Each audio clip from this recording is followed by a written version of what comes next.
नमस्कार दोस्तों, आज का प्रसंग बहुत ही ज्ञानवर्धक है। एक नगर में भूख, प्यास, नींद और आशा नाम की 4 सहेली रहती थीं। एक दिन की बात है, इन चारों में बहस छिड़ गई। सभी एक दूसरे से अपने आप को बड़ा बताने लगी। झगड़ा इतना बढ़ गया कि उन चारों ने फैसला किया कि हम सब राजा जी के पास चलते हैं। अब राजा जी ही इस बात का निर्णय करेंगे कि हम चारों में सबसे बड़ा और जरूरी कौन है। इस झगड़े को लेकर वो चारों राजा के दरबार में पहुंची। उस नगर के राजा ने उन चारों से आने की वजह पूछी तो उन्होंने राजा से प्रश्न किया कि हम चारों में सबसे बड़ा कौन है, आप इस बात का फैसला कीजिए। हमारे बीच इस बात को लेकर बहुत बहस हो रही है। ये प्रश्न सुनकर राजा ने सबसे पहले भूख से पूछा कि क्या तुम सबसे बड़ी मानती हो अपने आप को? भूख ने कहा, हां, मैं ही सबसे बड़ी हूं। ये बात आप इन तीनों को समझा दो राजा साहब। राजा ने भूख से पूछा, बताओ तुम सबसे बड़ी कैसे हो? भूख बोली, मेरे ही कारण घर में लोग भोजन बनाते हैं, अच्छे अच्छे पकवान बनाते हैं, और जब थाली सजती है तब मैं खाती हूं। यह सुनकर राजा ने नगर में सैनिकों को भेजा और कहा कि सारे नगर में यह आदेश कर दिया जाए कि जब तक राजा साहब का पुनः आदेश ना आ जाए तब तक किसी भी घर में कोई भी भोजन या अन्य खाने की सामग्री नहीं बनाएगा। दोपहर से शाम और शाम से रात और इस तरह अगला दिन हो गया। भूख बेचैन होकर और एक घर में बासी रोटी रखी थी जो भूख खाने लगी। इस तरह भूख का सबसे बड़े होने का घमंड टूट गया। अब राजा ने प्यास से पूछा, बताओ प्यास, तुम सबसे बड़ी कैसे मानती हो अपने आप को?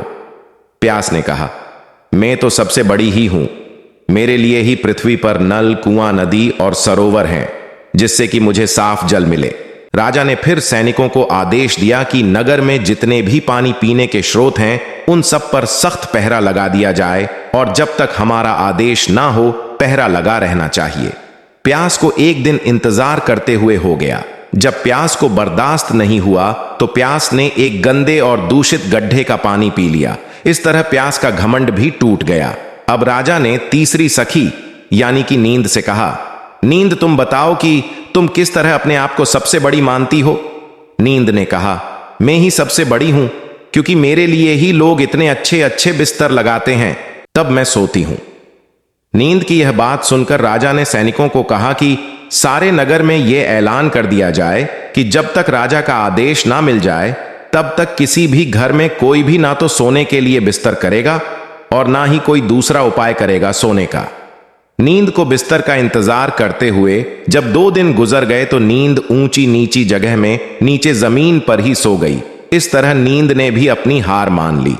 अब बारी आई आशा की। राजा ने आशा से भी वही सवाल किया, बताओ आशा, तुम अपने आप को सबसे बड़ी क्यों मानती हो? आशा ने कहा, क्योंकि मैं ही सबसे बड़ी हूं। मेरे नाम का दीपक तो हर काम करने वाला और मेहनत करने वाला जरूर जलाता है। अगर मैं नहीं तो कुछ भी नहीं। आशा की ये बात सुनकर राजा ने फिर से सैनिकों को हुक्म दिया कि जाओ नगर में घर घर जाकर ये ऐलान कर दो कि समस्त नगर में कोई भी किसी तरह का मेहनत का काम ना करे, ना ही कोई नौकरी करे, कोई भी कुछ ना करे। देखते हैं जब आशा को आशा की आस जगेगी तब कौन इसकी आश पूरी करता है।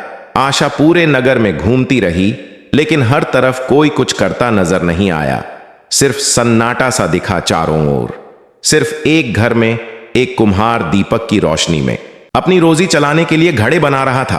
और बस फिर क्या, आशा वहीं जाकर ठहर गई और उस कुम्हार का वो जलता हुआ आशा का दीपक भी सोने का हो गया और बाती भी। इस तरह यह बात सिद्ध हुई कि इन चारों में आशा ही बड़ी थी, क्योंकि हर मेहनत करने वाले को आशा जरूर होती है। ऊपर बाला करे कि आप सब लोगों की भी हर आश पूरी हो। अगर आपको असुविधा ना हो तो कमेंट बॉक्स में यह जरूर लिखें कि आशा से ही आसमान है।